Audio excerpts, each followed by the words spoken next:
Hello મિત્રો, જય માતાજી.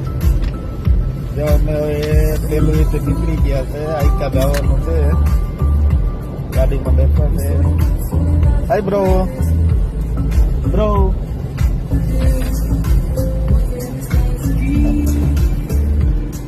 જ્યાં અમે નીકળી ગયા છે પેલું મૂકીને ડુંગરમાં આવી ગયા.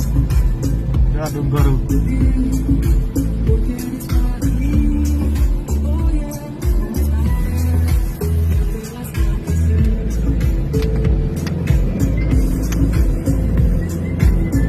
પેલું મૂકી અને પાછા ડુંગરમાં આવ્યા. અમે જાઓ આમાં રહેવાનું છે અમારે.